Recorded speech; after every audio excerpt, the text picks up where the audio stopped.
All right, everybody. So, welcome to the Heroes Battle Arena. We have our, so to say, second play day. The teams have actually already started with the draft, as you can see here.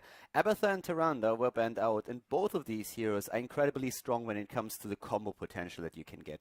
TeamLiquid decided to go into Jaina as their first pick here, and she's especially strong with Abathur and Tyrande, both of the heroes that got banned, but she's also really good with Muradin that we see now taken by TeamLiquid. Sky Temple is our first map here at the Heroes Battle Arena, powered by Twitch and G2A. And for both of the teams, it's of course also like the first attempt that they really have at Shiny here. Sonya and Kel'Thas are the heroes that Fnatic takes, and that is now a really interesting part, because Fnatic has shown in the recent past already that they have a very heavy focus on Sonya in particular, and they really love to use that burst damage that she provides to just go into these fights and try to take the opponent down. Normally they are trying to at least get a Tyrande or a Jaina with that, but TeamLiquid has taken both of these away, and TeamLiquid has just recently in a different tournament fallen victim to Fnatic without even taking a single map. So therefore it's a little bit different for them right now, since TeamLiquid knows already about the strengths of Fnatic and how they play, and they will try to like counteract exactly that, which is also of course influencing the draft as is, and this is exactly what we're currently see here. So at this point we're already seeing Tassadar here in play. We have him currently as the support role for TeamLiquid. They banned out ETC, and Fnatic actually with a very interesting ban on Vala in this case, trying to make sure that they are able to just like deny a bit of damage to their opponent. But ETC banned out will definitely make it a bit more difficult for Fnatic to get their stun combos off that they were trying to use in previous games against their opponents.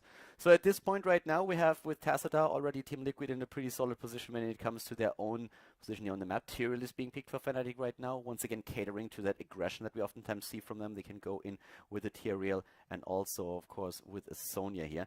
The draft is actually a bit delayed as Uther is joining the ranks, and that is again catering towards Sonya. So really the Divine Shield for Sonya, having the burst heal here, it's really all about allowing her to go deep into the opponent's lineups, especially that back line where Jaina is going to try to get the damage out on the side of TeamLiquid. TeamLiquid right now with the last two picks for them, and they have already a pretty solid setup, but what they need here is also more damage.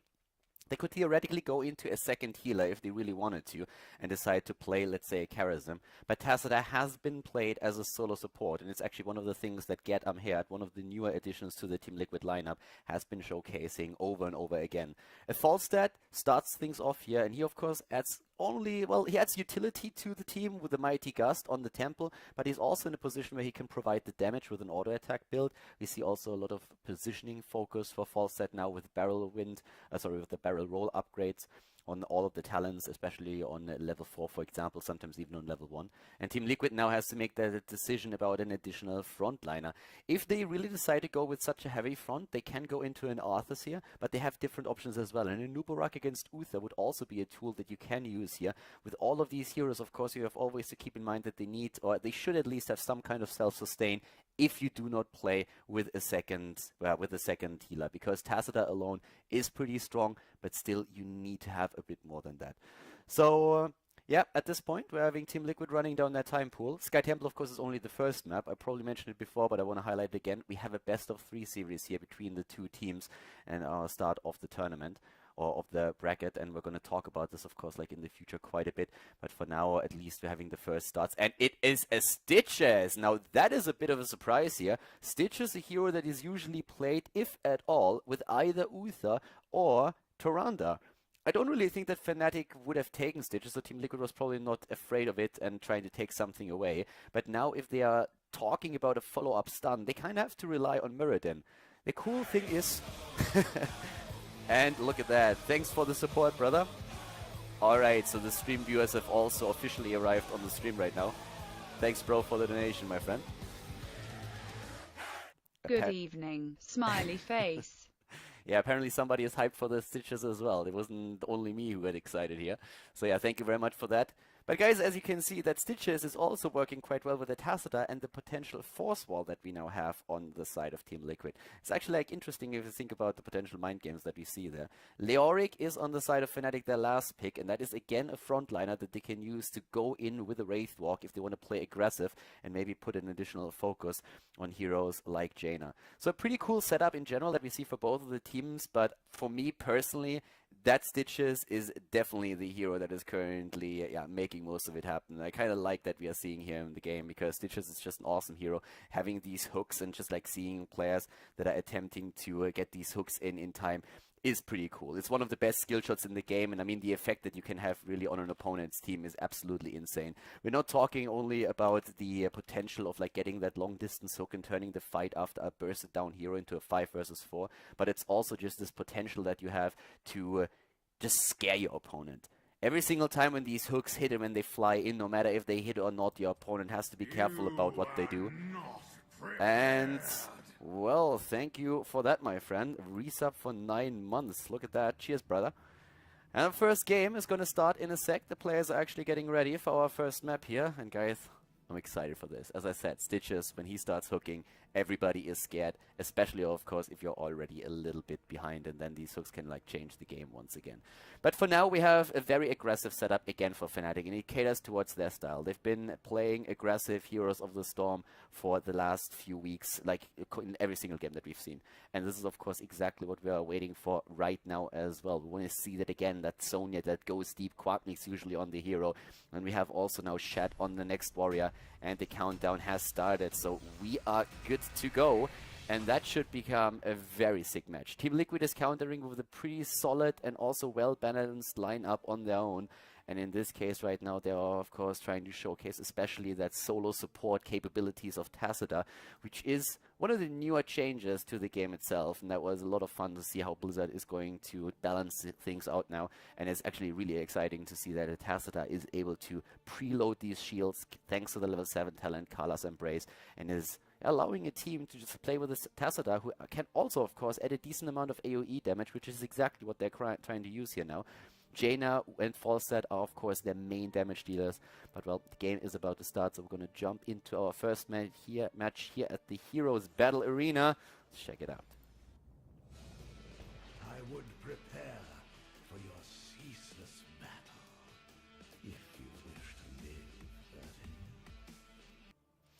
And we are good to go. Fnatic versus TeamLiquid at the Heroes Battle Arena. Game number 1. Sky Temple is the map, and to the left side we see Breeze on Tyrael, Mena on Kel'Thas, Quacknix, of course, on Sonya. We have Smexy on Uther and Shat on Leoric.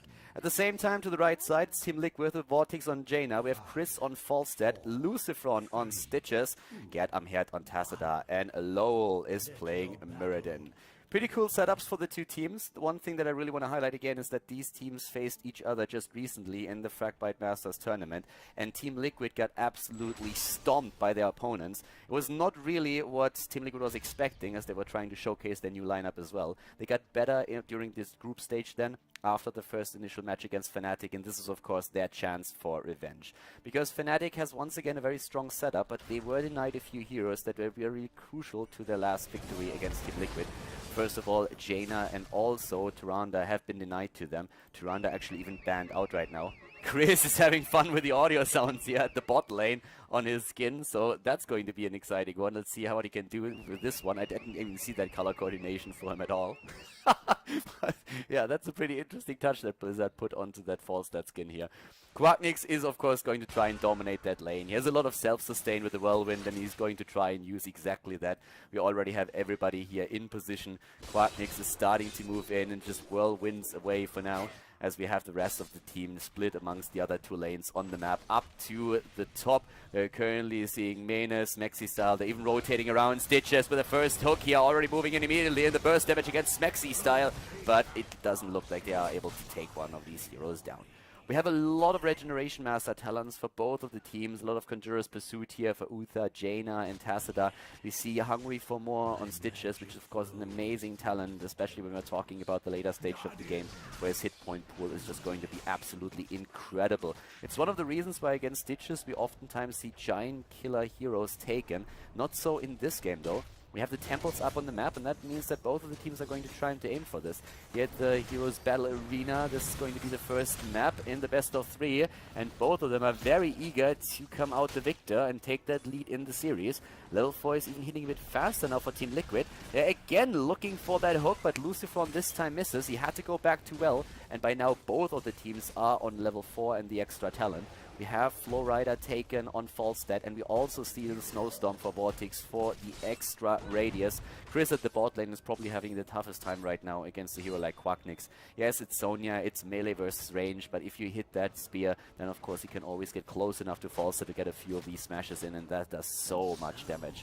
Let's keep also in mind that with Tacita as the solo support on the side of TeamLiquid, they are heavily relying on not only leeching Plasma, which has been taken as the level 4 talent, but more so on the level 7 talent Color's Embrace, when we will see that preload ability finally in play. Shat down here might be in a bit of trouble, but he's able to get away with the Wraith Walk. Fnatic so far playing pretty strong. They are probably extremely confident here, considering that the last time they won the series with a 2-0, but at the same time now, TeamLiquid seems to get a bit stronger these days. The lineup stabilized, they're getting a lot better, the way that they communicate, the way that they coordinate their attacks, and they have, of course, high hopes of finally executing revenge against their opponents now. So at this point, Lowell is already in the position of the top lane. Soaking of experience is the most important thing for now. We have Fnatic with a very early capture on the Bruiser camp, and that is starting to push in the top lane. Oftentimes you will see players or teams try to delay it a bit and time it with the temple at the bot lane, which is of course going to spawn at the next wave. 0 kills thus far. We will most likely see Tenderizer as the level 7 talent on Lucifer Stitches to make sure that every hooked target is also slowed down and won't easily escape anymore. It's not Tenderizer, it's Last Bite actually. Very interesting. Alright. So that is actually like pretty cool. That is, yeah, the cooldown reduction that he has on the talent. That's a pretty interesting touch. It's actually something that we don't see too often, but it should really be able to just like help him to survive in these big team fights, maybe even a bit more. So it's all about the sustain apparently here for Lucifer. Did not decide to go for Tenderizer, which is normally the option that we see for most Stitches players. Besides that, no big surprises. Kala's Embrace has been claimed as a level 7 talent on Tacita, and he will start to preload these shields as much as he can, because it's one of the most crucial talents if you try to play Tacita as a solo support. Level 8 hitting a bit faster for TeamLiquid, but as you can see here, we have Fnatic versus TeamLiquid on exactly the same level, and now the temple is active and the teams are starting to rotate over. Leoric is still at the top, but Chris is still the first one who has to get out of the fight, and here comes Stitches. He gets the shield, but Quacknix is already on the job. A double stun hits him and Breeze, and Lowell has to jump away here. Lucifer missing the hook, but TeamLiquid is taking position on the temple, and they are fighting a 4 versus 5 right now. Leoric is starting to move over down to the bot lane, but he was still waiting in the mid lane for a bit of additional experience. He's now making his way in, as up at the top we're seeing a Bruiser camp starting to push the towers in. TeamLiquid taking position now on the point, but once again we have a 5 versus 5 as Shat finally appears here. He's about to die though. There's the storm again. Once more the shield. Tacita doing a great job, but Shat is low. Lucifer backed into a corner. He's body blocked completely. Shat is about to die, but so are the TeamLiquid players. They're trying to somehow burst somebody down, but they can't, and Shat is still alive. Look at Vortex moving away here. The temple still claimed. There's the jump on Lowell. He gets out of there. Tacita with a phase shift, and Vortex also on the way back. This is actually looking pretty sick here, especially on the side of TeamLiquid. I mean, they've been able to save every single one of their heroes, but so did Fnatic. Fnatic with Uther low. There's a hook again, but this front line is so difficult to break, and with so many warriors on the side of Fnatic, it's very difficult for TeamLiquid to actually go through them to go for Kel'Thas and take him down. He by now transitioned up to the top lane, trying to defend that and soak some additional experience. But a very nice effort here by Fnatic. They claim most of the shots on the temple and find themselves in a very decent position now, heading towards that level 10 talent. In the mid lane, in the meantime, we have Vortex and Lucifer now back to action. The level 10s have hit when we have March of the Black King, the Divine Shield, Wrath of the Berserker, Phoenix, and Sanctification taken for Tyrael. And Sanctification is of course going to be one of those talents during the team fights that we need the most. Talking about fights, Lucifer isolated and taken down. Stitches is dead, and that's the first kill in the game, 6.5 minutes in. The bottom fort has fallen too, and Quacknix is starting to move in at the tower. They are looking strong right now. They take a lead in experience, and they have the map control at this point. They use it to burst down a few of the structures, the smaller ones, and they also go immediately for this Bruiser camp here. Sorry, the Siege Giant camp, of course. So very nice effort by Fnatic. TeamLiquid, on the other hand, they, well, I don't really want to say they need to step it up a bit. They're not too far behind. They're actually roughly on the same level, but of course they need to be careful that they don't fall behind here. If momentum builds up for Fnatic, it will be difficult for TeamLiquid to come back into this, but they have with Stitches a very good tool, no matter if they're ahead or behind, to land these hooks and just turn a match in their favor, or at least a fight. We have on their side as the heroic abilities now also the Force Wall, of course, and if Lucifron hits a good hook, that Force Wall alone can make sure that the opponent does not get away, is not able to escape. Ring of Frost is a great talent to combo off with that too, and of course we have the Mighty Gust here, which can always just like shove the opponent's team back to make sure that they can get that bursted down target and therefore turn the game in their favor. Vortex and Lowell still starting to move here. We have Lucifron and Gatam here down to the bot lane. Here comes once again an attempt to get one of these camps. Force Wall already put to use. It's a 12-second cooldown on the talent, so why wouldn't you spam it out? It's actually like really cool what you can do with it. At the top lane though, we're having at this point another fort about to fall. Fnatic is trying to reach that level 13 talent a bit faster than their opponents. Down to the bot lane, and in the middle we have Temples active now, and here comes a fight as TeamLiquid is looking for an opportunity to burst down one of their opponents. Shat is escaping, we have the Temple already under the control of Breeze, nobody's moving down to the bot lane, and we still have a Siege Giant camp, by the way, that is starting to do damage over here. That's going to be a very important one. It's going to help to push the bot lane while everybody is focused in the middle where the fight is happening. Lucifron with another hook attempt, but he misses, and they're starting to move in once again. Level 13 is so close now for Fnatic. Once they hit the extra talent, they will have the upper hand in the fight. Level 12 versus 12 now, and TeamLiquid moves away just as the extra talent is ready for Fnatic, but they might be a bit too late here. Again, the burst against Stitches, and Tacita dies as well. A double kill for Fnatic. 3 kills against 0. Mighty Gust used by Chris a tiny bit too late to save the two of them. The bot lane is still being attacked, but of course the Siege Giant that we see over here is not going to make it too long since we already have the minions in position. The boss is also bursted now, and that's a real problem that TeamLiquid has at their fingertips. They have a huge disadvantage now because they don't have the talent. They are 2 heroes down. They will be back in the game in just a second, but they won't be able to contest this boss, and that is the biggest problem that they have right now. Boss has been claimed. The mid temple is completely, or was under the control of Fnatic, and Fnatic cannot always go for the bottom temple and get even more shots in. But they are moving in with the boss. Level 13 talents now for both of the teams. We have, of course, on the side of Fnatic, the chain bombs used. We even see a spell shield for Uther, who wants to play it super safe, as we have an ice block for Jaina. We also have now the Giant Killer, and that's such important talent when we're talking about the triple warrior lineup. Chris on Falstad is going to be the one that they will rely upon heavily for the damage against this tank line, and he is going to try to do exactly that right now already. Lowell jumps back as Sonya is going for him. Quadnix this time without the kill, and we have the boss moving through the wall. Fnatic is right on his heels. There's Lucifron. Again, they try the gravity lapse. He misses the hook. Not really lucky with those. Lowell jumps in and gets the stun off. Breeze actually trapped, but it's the kill against Jaina that happens first, and that's most of the damage that we're seeing on the side of TeamLiquid. They lose Falstad and Tacita as well, and Fnatic is just playing an incredible match once again. They lost their first game in the Heroes Battle Arena just a day ago, but at this point they are playing an amazing first map against their opponent here. It is a best of 3, so it's not over just yet, but Fnatic showcasing once again their current strength with this lineup. We are seeing them going for the core, and there is no way for Fnatic to actually control this and take them down. Well, at least 2 heroes are back, but with 27% on the core, this should be game, and they move in, claim victory, and take the match here. Really well played, good job by Fnatic, and a victory on the first map. GG.